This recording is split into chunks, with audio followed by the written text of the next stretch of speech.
To our amazing viewers at Cheating Tales Lab, welcome and thank you. Your presence makes these stories worth sharing. We'd love to hear, which part of the world are you joining us from? Let us know. Now, let's dive into today's story. Chapter 1. The Foundation. Michael Thornfield had built his life on precision. As a senior systems architect for Pinnacle Technologies, he designed networks that never failed, created security protocols that were impenetrable, and solved problems that others deemed impossible. His colleagues respected him, his subordinates feared disappointing him, and his superiors relied on his meticulous attention to detail. At 38, Michael stood 6 feet tall with steel-gray eyes that seemed to catalog every detail of his surroundings. His dark hair, streaked with premature silver, gave him an air of distinguished authority. Those who knew him well understood that beneath his calm exterior lay a mind that operated like a chess master, always thinking several moves ahead. His marriage to Rebecca had begun 8 years ago when she was a struggling marketing coordinator at a small firm. Michael had been immediately drawn to her auburn hair, green eyes, and the way she laughed at his dry humor. Rebecca came from a family where appearances mattered more than substance. Her mother, Helen Sinclair, was a former beauty queen who had married into old money before being widowed young. Helen had raised Rebecca with the belief that a woman's security came from marrying well and maintaining that position by any means necessary. Michael had provided Rebecca with everything: a sprawling colonial home in the suburbs, luxury cars, designer clothes, and the social status she craved. He worked 70-hour weeks to ensure their lifestyle remained impeccable, often missing dinners and social events. Rebecca seemed content initially, playing the role of the devoted wife at company functions and social gatherings. What Michael didn't realize was that Rebecca had inherited more than just her mother's beauty. She had also inherited Helen's calculating nature and her belief that loyalty was optional when better opportunities arose.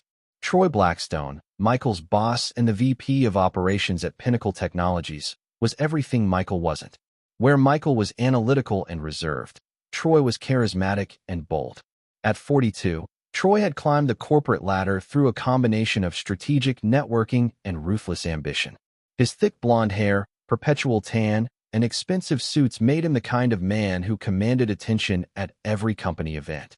Troy had joined Pinnacle 3 years ago, immediately recognizing Michael's value, while simultaneously resenting his competence. Michael's technical brilliance made Troy look good to the board, but it also highlighted Troy's own limitations. Troy had learned early in his career that the best way to handle superior talent was to keep it close and controllable.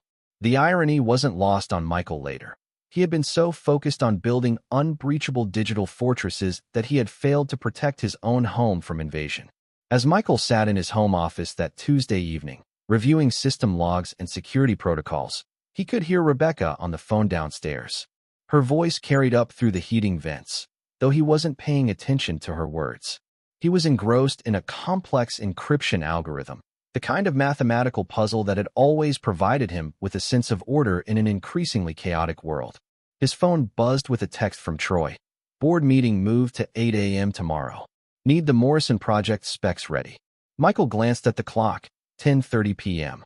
Another late night ahead, but he was accustomed to Troy's last-minute demands. He had long ago accepted that his boss operated on the principle of controlled chaos, keeping subordinates off balance to maintain dominance. What Michael didn't know was that downstairs, Rebecca was whispering into her phone with a smile that would have frozen his blood. "He'll never see it coming, baby. Mom was right. Timing is everything." Chapter 2. The Betrayal Unveiled. The video call that would shatter Michael's world began like any other Wednesday morning meeting. He had spent the night perfecting the Morrison project specifications, grabbing only 3 hours of sleep before Troy's early morning summons.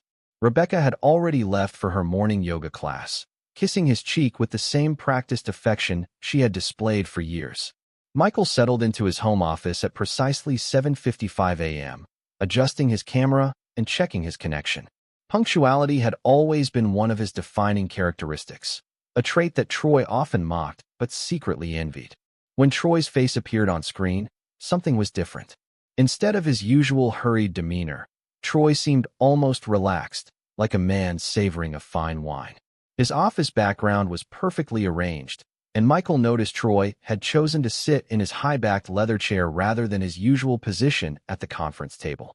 "Michael," Troy began, his voice carrying an odd tone of formality, "I appreciate you joining me this morning. I'm afraid we have some serious matters to discuss." Michael's analytical mind immediately began processing Troy's body language. The slight smirk at the corner of Troy's mouth, the way his shoulders were set back with confidence, the deliberate pause before speaking, all indicators that this wasn't a routine meeting. "There have been some concerns raised about your conduct," Troy continued, clearly savoring each word. "Anonymous tips regarding misconduct that I can no longer ignore. The company's reputation is at stake, and I'm afraid we have no choice but to place you on administrative suspension pending a full investigation." Michael's expression didn't change, but his mind raced through possibilities. What misconduct? He had always maintained the highest professional standards, never engaged in office politics, and completed every assignment with meticulous precision. "What specific misconduct?" Michael asked, his voice maintaining its characteristic calm. Troy's smirk widened.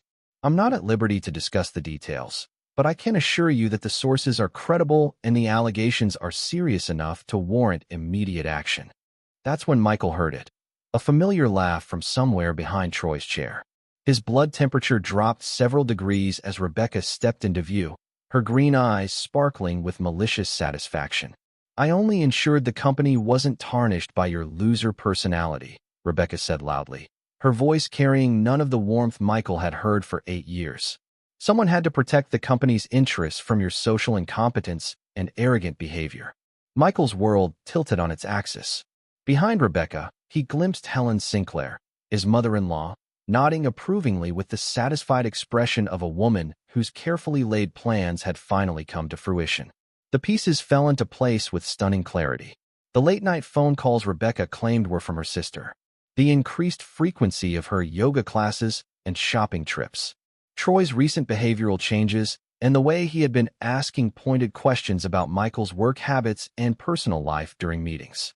"You see, Michael," Troy continued, leaning back in his chair with obvious satisfaction, "some people are simply better suited for leadership roles.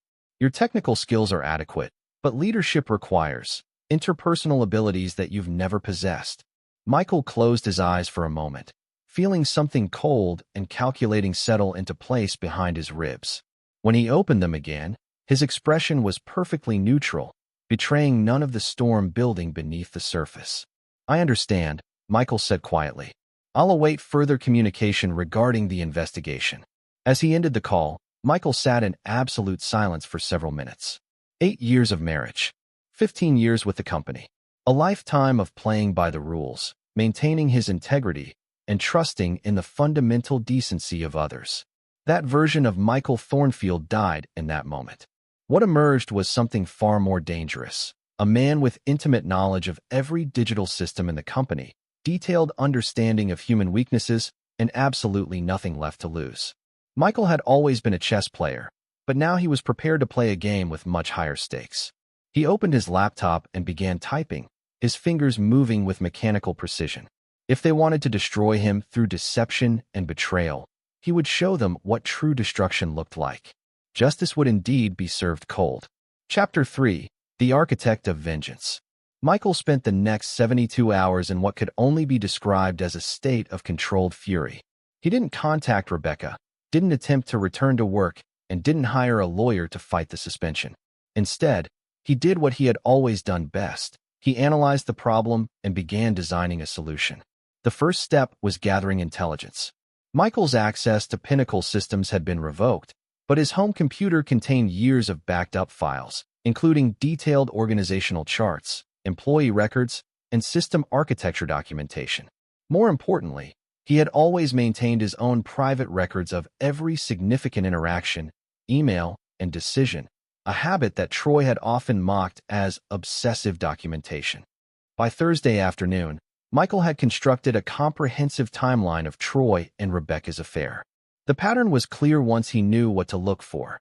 Troy's requests for after-hours meetings had increased dramatically 6 months ago, always coinciding with Rebecca's yoga classes.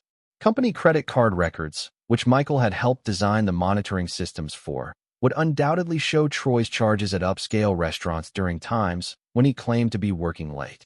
But Michael wasn't interested in simple exposure. Corporate affairs were common, and both Troy and Rebecca would likely survive the scandal with their reputations intact after a suitable period of public contrition. Michael wanted something far more permanent and devastating. Friday morning brought an unexpected visitor. Derek Walsh, Michael's former colleague and one of the few people at Pinnacle who had always treated him with genuine respect, appeared at his front door carrying 2 cups of coffee and a grim expression. "They're saying you were involved in some kind of security breach," Derek said as they sat in Michael's kitchen. "Anonymous reports about you selling company secrets or some bullshit like that." Michael nodded, unsurprised. "And what do you think?" Derek snorted. "I think Troy's finally found a way to get rid of you. And I think your wife has been spending a lot of time at the office lately for someone who supposedly works in marketing. You noticed? I'm observant. Plus, Troy's been acting like a man who thinks he's untouchable. That kind of confidence usually comes from having leverage or knowing something others don't." Michael studied his friend's face. Derek was one of the few people he genuinely trusted, a network security specialist who shared Michael's appreciation for precision and detail. More importantly, Derek had his own reasons for disliking Troy, who had blocked his promotion twice in favor of less qualified, but more politically connected candidates.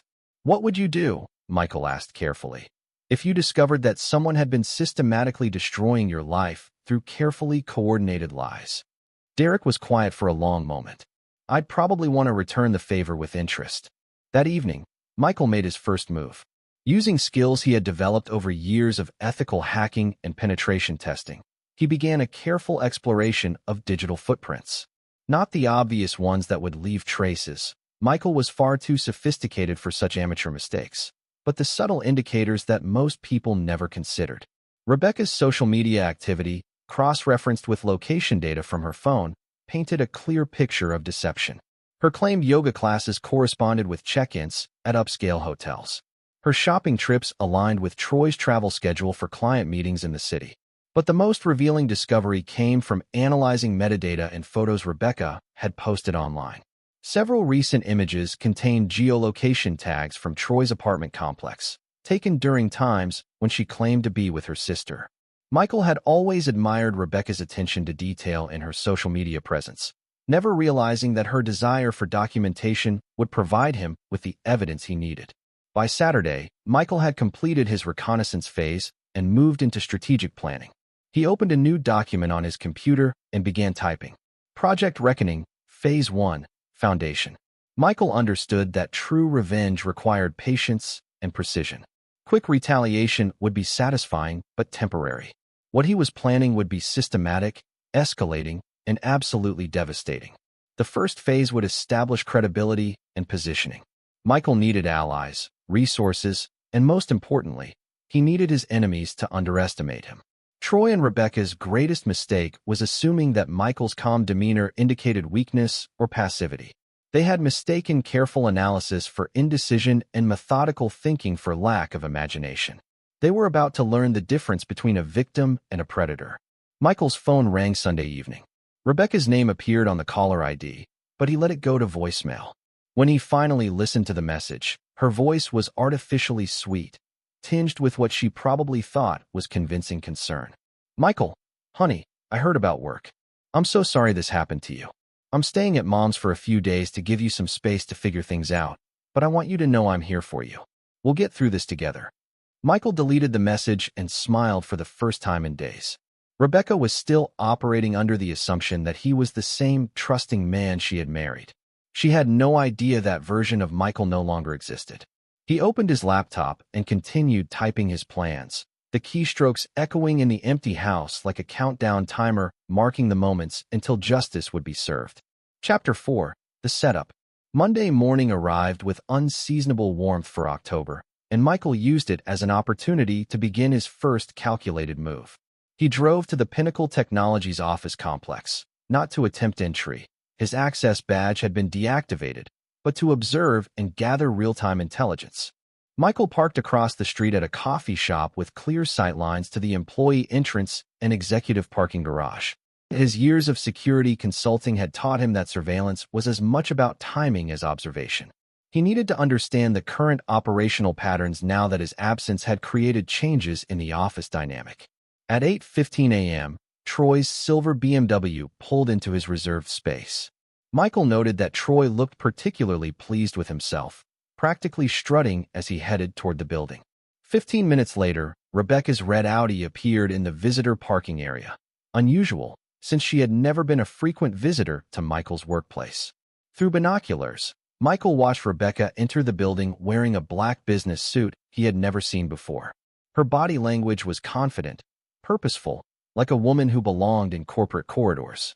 It occurred to Michael that perhaps she had always wanted this life, and he had simply been an acceptable stepping stone to achieve it. Michael's phone buzzed with a text from Derek. Coffee later? Have some interesting observations to share. They met at a neutral location, a diner halfway between their homes where they had often met to discuss technical challenges outside the office environment. Derek arrived carrying a manila folder that he placed carefully on the table between them. I've been doing some informal investigating, Derek said quietly. Troy's been very busy reorganizing your department since your suspension. He's already redistributed your project assignments and started interviewing external candidates for what he's calling a restructuring initiative. Michael nodded, unsurprised. How quickly is he moving? Faster than any legitimate investigation would allow. He's acting like someone who already knows the outcome. Derek opened the folder. But here's what's interesting. He's also been sloppy about covering his tracks.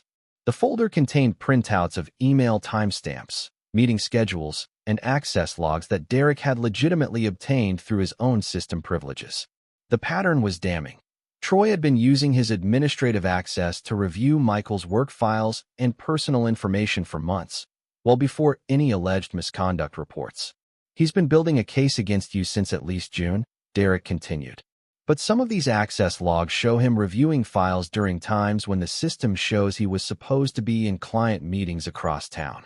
Michael studied the documents with professional interest.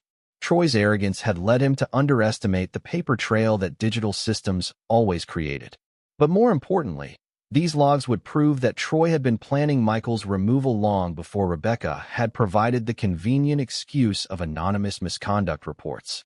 Derek, Michael said carefully, how would you feel about a consulting opportunity that might be somewhat outside normal corporate parameters? Derek leaned back in his chair. Depends on the parameters and the compensation. Michael outlined a limited version of his plans, enough to secure Derek's assistance without revealing the full scope of what he intended. Derek would help with technical reconnaissance and information gathering, believing he was simply helping to document corporate malfeasance for potential legal action. I can do that, Derek agreed. Troy's had it coming for a long time. That afternoon, Michael initiated phase 2 of his plan by placing a call to Vincent Carrera, a private investigator who specialized in corporate and domestic cases. Vincent had worked with Pinnacle's legal department on several security matters, and Michael had always been impressed by his thoroughness and discretion. I need comprehensive background investigations on 2 individuals, Michael explained during their meeting at Vincent's downtown office. I want to know everything: financial records, personal relationships, psychological profiles, weaknesses, fears, and anything else that might be relevant. Vincent, a weathered man in his 50s with sharp eyes and graying temples, took notes without judgment. He had seen enough corporate warfare to recognize when someone was preparing for battle. Timeline, Vincent asked. 2 weeks for preliminary reports, ongoing surveillance as needed. Michael slid an envelope across the desk. This should cover initial expenses. Vincent glanced inside the envelope and nodded approvingly. I'll start immediately. That evening, Michael began implementing the psychological phase of his strategy. He sent Rebecca a carefully crafted text message. I understand you need space. I'm focusing on clearing my name at work. Thank you for being patient with me during this difficult time. The message was designed to reinforce Rebecca's belief that Michael remained the same trusting, passive man she had always known. It would make her careless, overconfident, and less likely to notice the subtle changes beginning to occur around her. Rebecca's response came within minutes. I love you, honey. Everything will work out.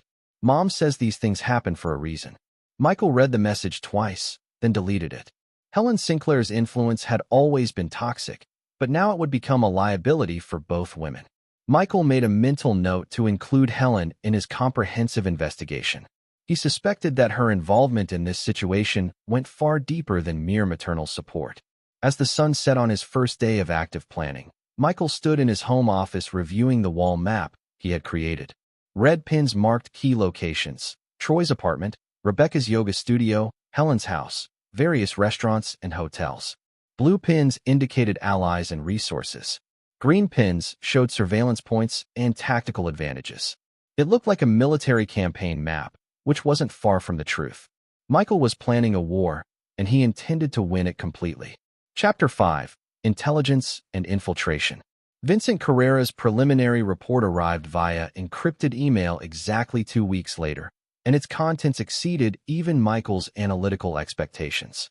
Vincent had uncovered layers of deception that went back years, revealing patterns of behavior that painted both Troy and Rebecca as far more calculating than Michael had initially realized.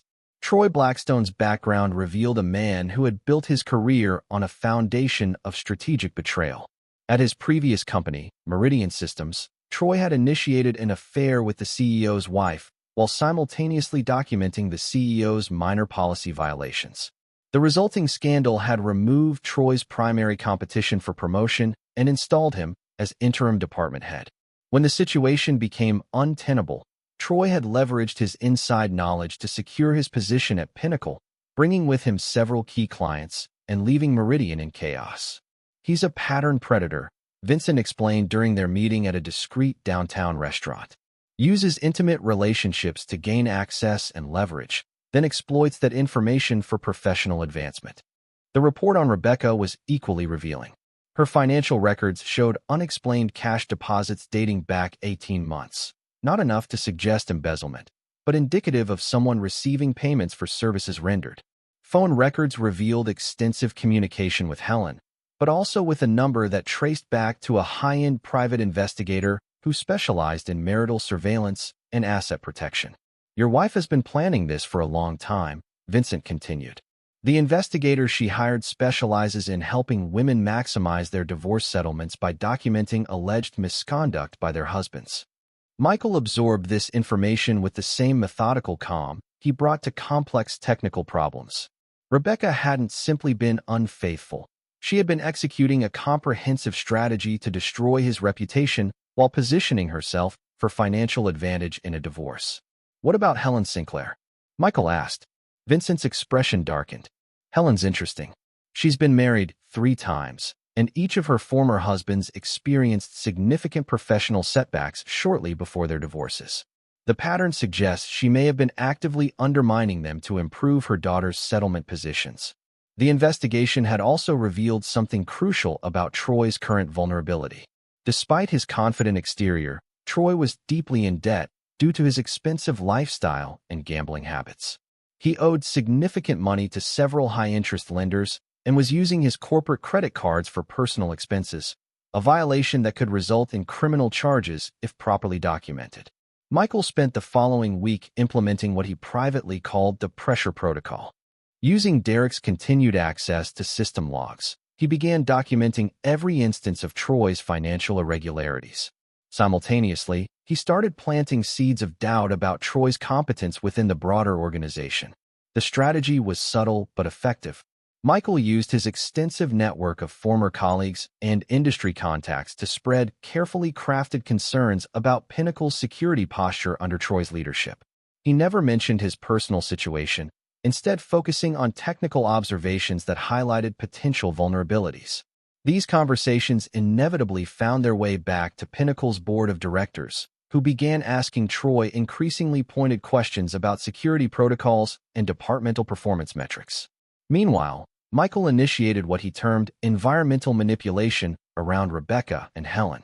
Using information from Vincent's surveillance, he began orchestrating seemingly coincidental encounters that would increase their anxiety and paranoia. Rebecca's yoga instructor received an anonymous complaint about the studio's safety protocols, resulting in an unexpected inspection that disrupted her routine.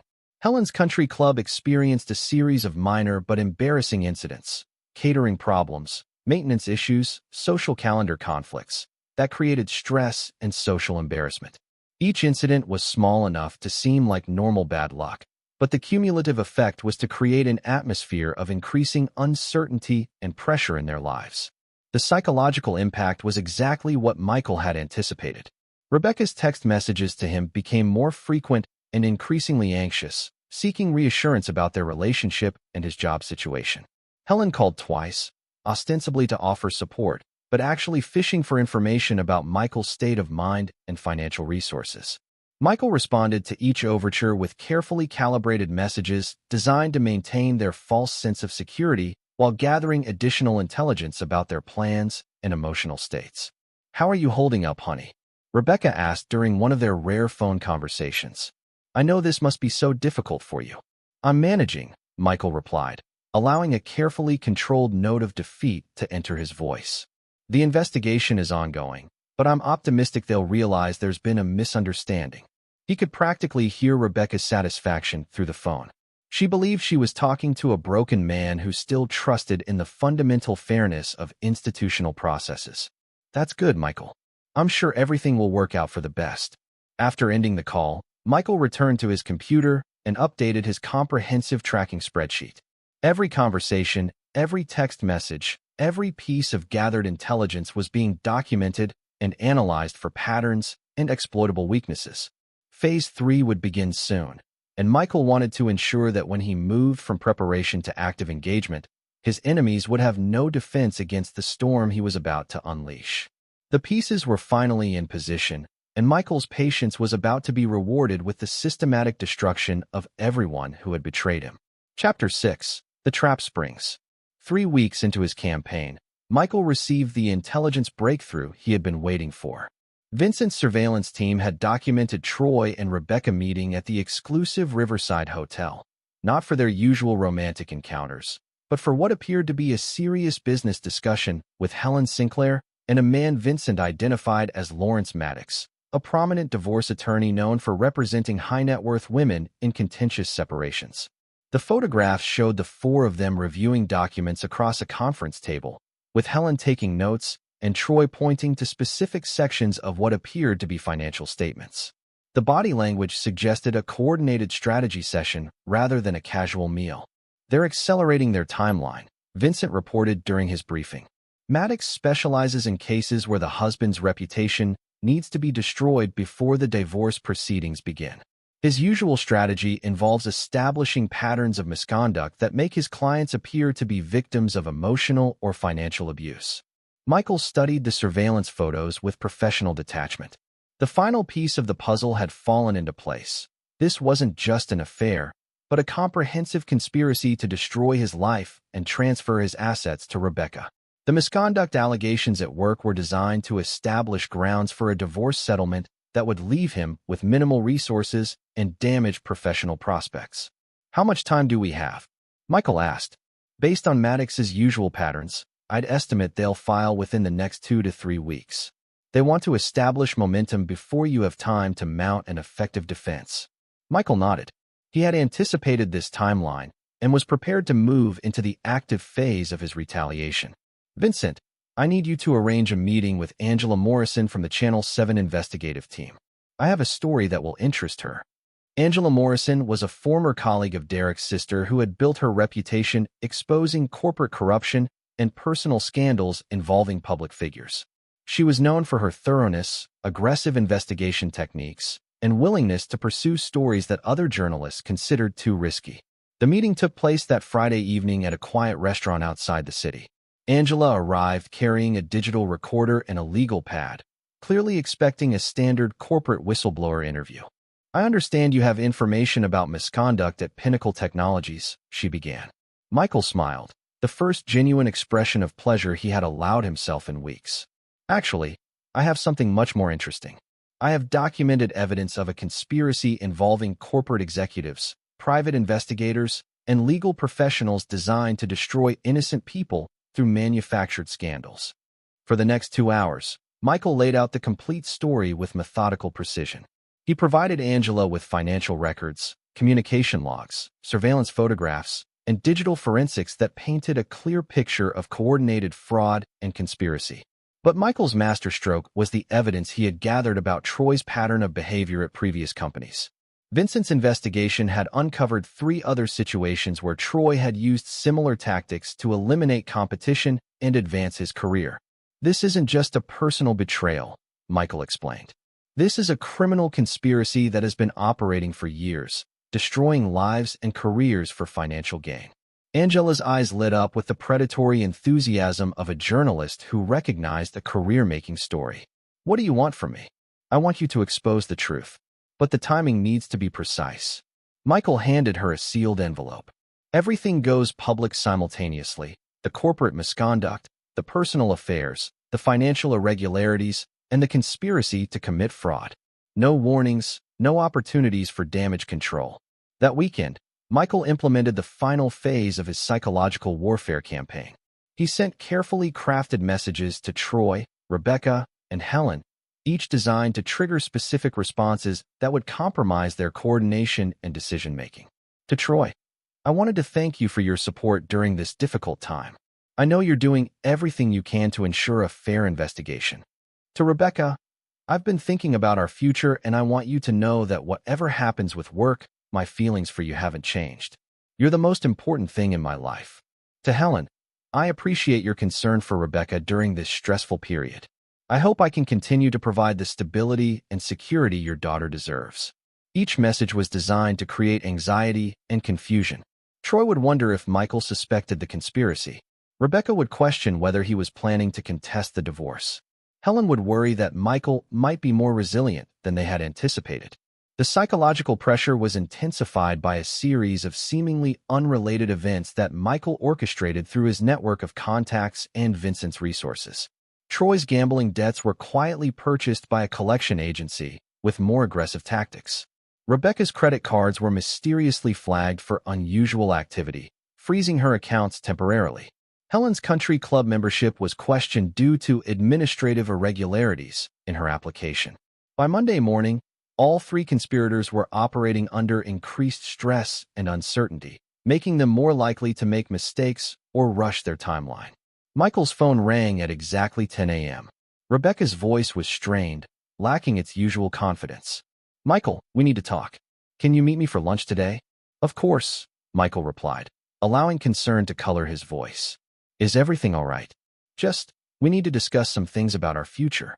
Michael smiled as he ended the call. Rebecca was deviating from her original plan, moving faster than her advisors had recommended. The pressure was working exactly as he had calculated. As he prepared for what would be their final conversation as husband and wife, Michael felt the cold satisfaction of a chess player who had maneuvered his opponent into checkmate. Tomorrow, the world would see Rebecca, Troy, and Helen exactly as they truly were, and Michael would finally have his justice. Chapter 7: The Reckoning Begins. The restaurant Rebecca chose for their meeting was appropriately symbolic, an upscale bistro where they had celebrated their 3rd wedding anniversary, back when Michael still believed their marriage was built on genuine affection rather than calculated opportunism. She arrived 15 minutes late, wearing designer clothes he had never seen before and carrying herself with the artificial confidence of someone trying to control a situation spinning beyond their grasp. Michael studied her as she approached their table.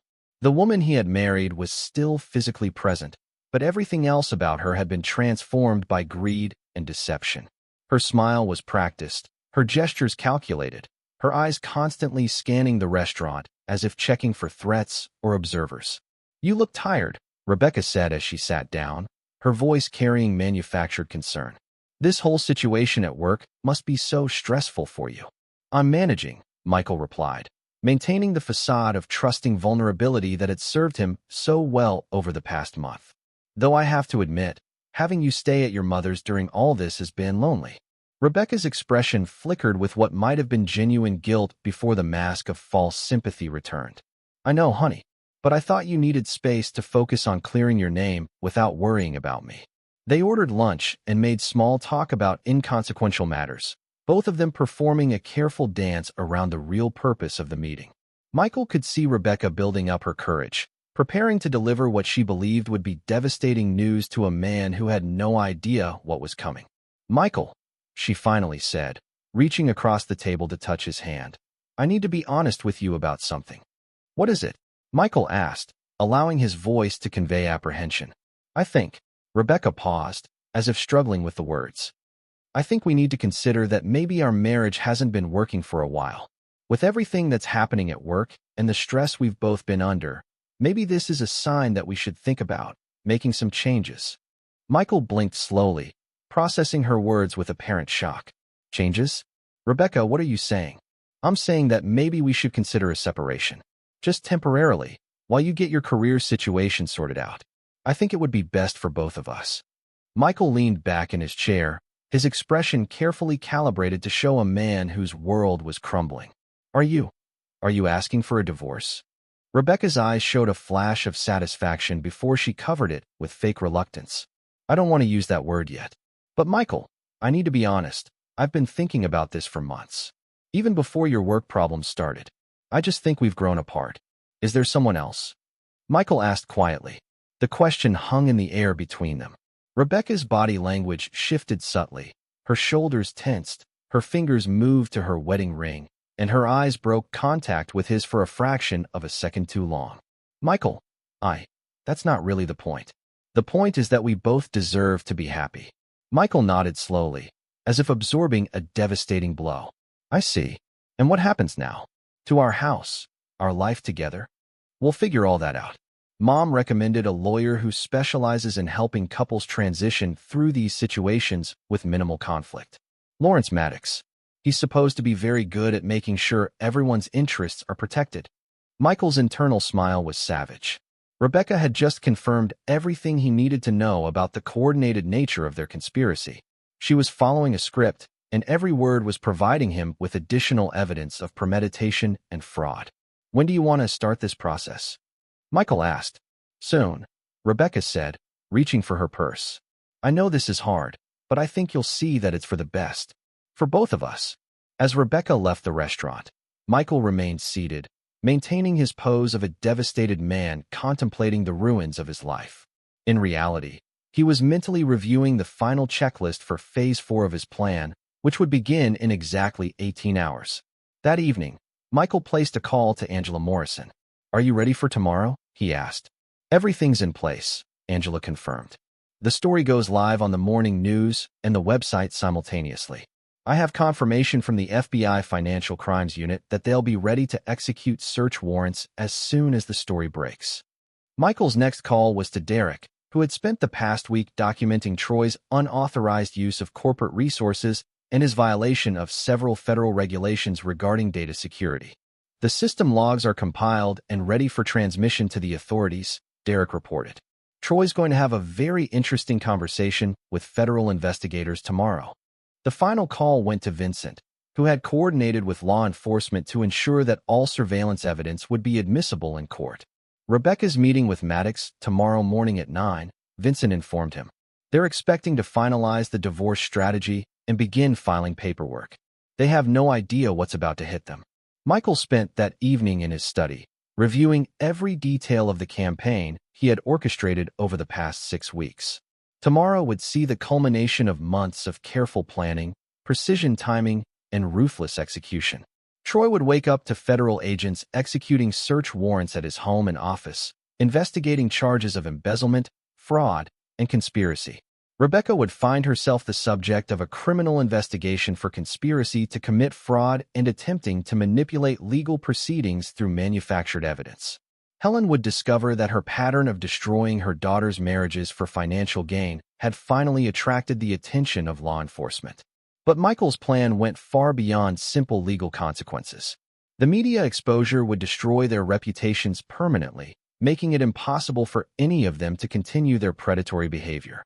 Troy would never work in corporate America again. Rebecca would find herself radioactive in the social circles she valued so highly. Helen would lose her standing in the community that had always defined her identity. As midnight approached, Michael allowed himself a final moment of reflection on the man he had been 6 weeks ago, trusting, naive, believing in fundamental fairness and human decency. That man was gone forever, replaced by someone harder, more calculating, and infinitely more dangerous. Justice was no longer an abstract concept to Michael. Tomorrow, it would become a cold, brutal reality that would consume everyone who had betrayed him. The reckoning would be complete, and there would be no mercy. Chapter 8. Total Annihilation. Michael woke at 5:30 a.m. to the sound of his phone buzzing with the first confirmation message. Angela Morrison's text was brief but satisfying. Story is live. FBI moving in 1 hour. The Channel 7 Morning News led with a bombshell investigation titled Corporate Conspiracy: How Executives Destroy Lives for Personal Gain. Angela's reporting was devastating in its comprehensiveness, laying out the complete story of Troy's pattern of career destruction, Rebecca's calculated marriage manipulation, and Helen's orchestration of the entire conspiracy. The evidence was overwhelming. Financial records showing Troy's embezzlement and gambling debts. Phone records documenting the coordination between all conspirators. Surveillance footage of their strategy meetings. Digital forensics proving the manufactured nature of the misconduct allegations against Michael. By 6:15 a.m., Troy's phone was ringing constantly. By 6:30 a.m., FBI agents were at his door with search warrants. By 7 a.m., Pinnacle Technologies' board of directors was in emergency session, and Troy was being escorted from the building in handcuffs. Michael watched the morning news coverage from his kitchen, drinking coffee and monitoring multiple news feeds on his laptop. The story was spreading across social media with viral intensity, picked up by national news outlets and business networks. At 8:45 a.m., Rebecca called him. Her voice was hysterical, barely recognizable. "Michael, what did you do? The FBI is here. They're asking about conspiracy and fraud, and they have pictures of me with Troy and Mom. What did you do?" Michael allowed the silence to stretch for several seconds before responding with perfect calm. "I did exactly what you taught me to do, Rebecca. I protected my interests." "You knew," she whispered. "You knew everything. I knew from the moment I saw you standing behind Troy during that video call. Did you really think I was the same naive man you married? That I would just accept betrayal and destruction without response?" Rebecca's voice became desperate. "Michael, please. We can fix this. I made mistakes, but we can work through this. Please don't let them destroy me." Michael's laugh was cold and empty. "Destroy you? Rebecca, you destroyed yourself. I simply made sure the world could see what you really are." At 9:30 a.m., Vincent called with an update. Lawrence Maddox had been arrested at his office on charges of conspiracy to commit fraud and professional misconduct. Helen Sinclair was in custody at her country club, having been apprehended while trying to destroy documents that detailed her involvement in manipulating her daughter's previous divorces. The prosecution is calling it one of the most comprehensive domestic conspiracy cases they've ever seen, Vincent reported. "Your documentation made their job incredibly easy." Derek's call came an hour later. "The board wants to see you immediately. They're talking about offering you Troy's position and asking you to lead a complete security review of all company systems." Michael considered the offer for exactly 10 seconds before declining. "I'm done with Pinnacle, Derek. I have other plans." By afternoon, the story had become a national sensation. Business networks were analyzing the case as an example of corporate vulnerability to internal conspiracies. Legal experts were discussing the implications for divorce law and fraudulent misconduct allegations. Social media was buzzing with commentary about the sophisticated nature of the revenge plot. Michael granted one exclusive interview to Angela Morrison, appearing on camera for the first time since the story broke. He sat in his study, surrounded by the maps and documentation that had guided his campaign, speaking with the calm authority of a man who had achieved complete victory. People assumed that betrayal should be met with forgiveness or legal proceedings, Michael told Angela.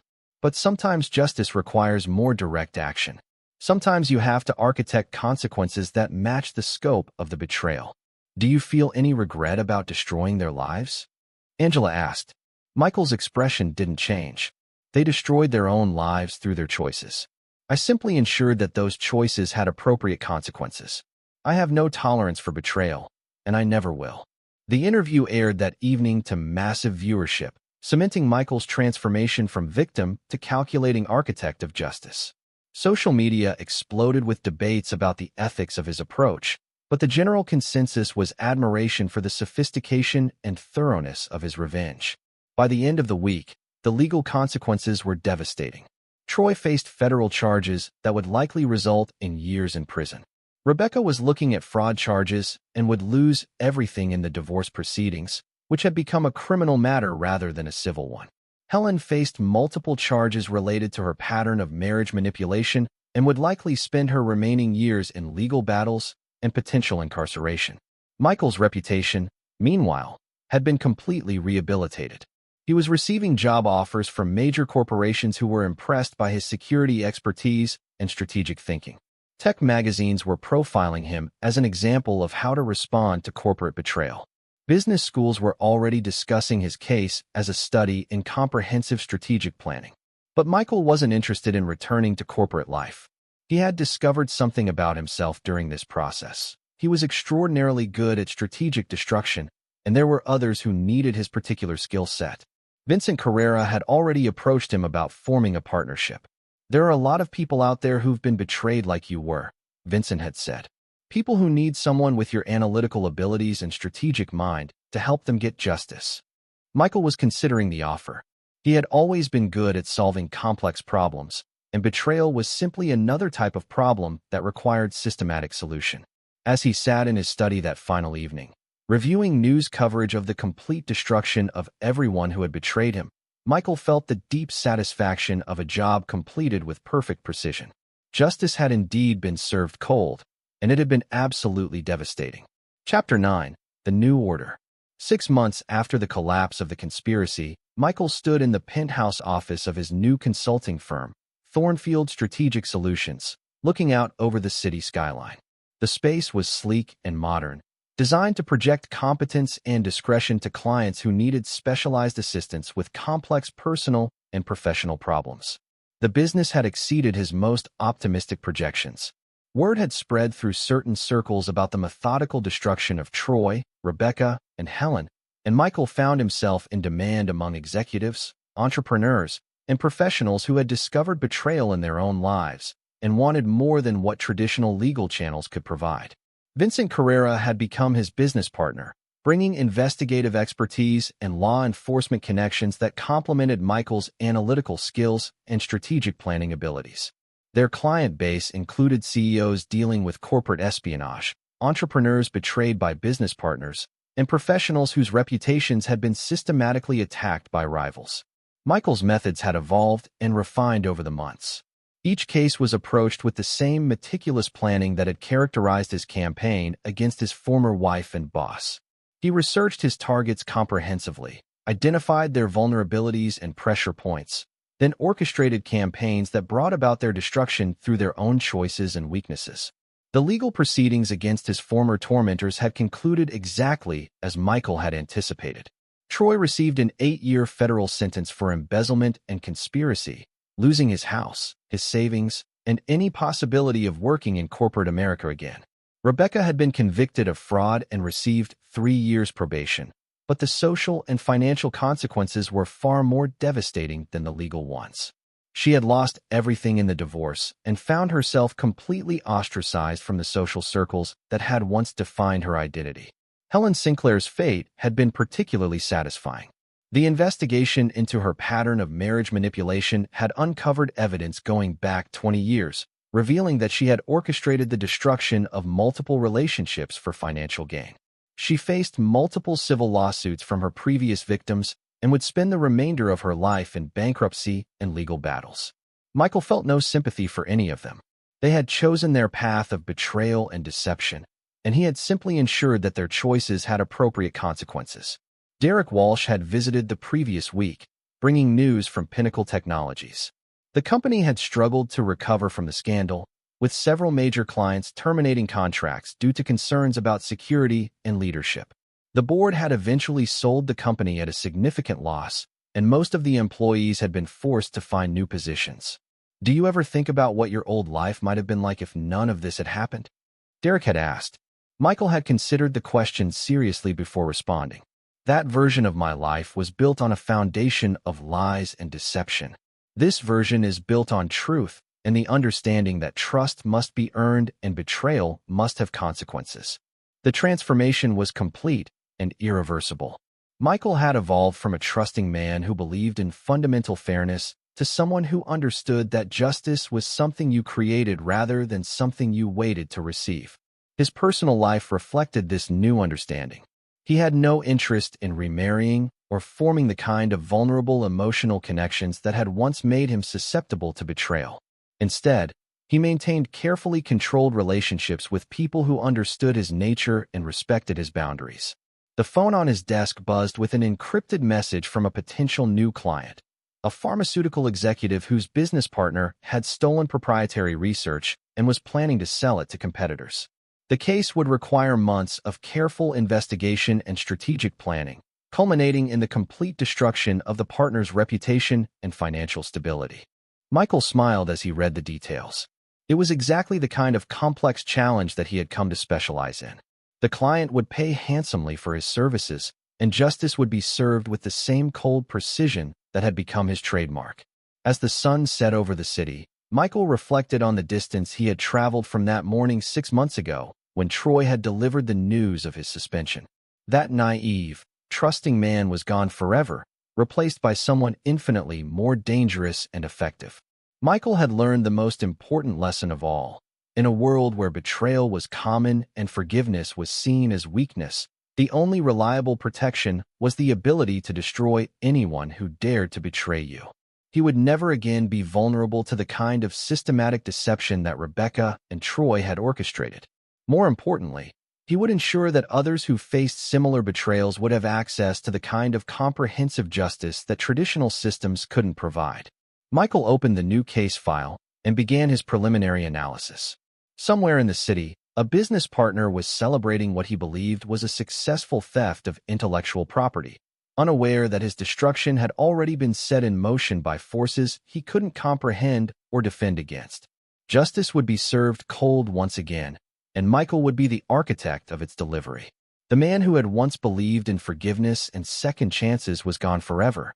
In his place stood someone harder, colder, and infinitely more dangerous. Someone who understood that in a world built on deception and betrayal, survival belonged to those willing to fight with weapons their enemies couldn't match. Michael Thornfield had become exactly what the world had taught him to be, and he would never apologize for the transformation. This is where our story comes to an end. Share your thoughts in the comments section. Thanks for your time. If you enjoy this story, please subscribe to this channel. Click on the video you see on the screen, and I will see you there.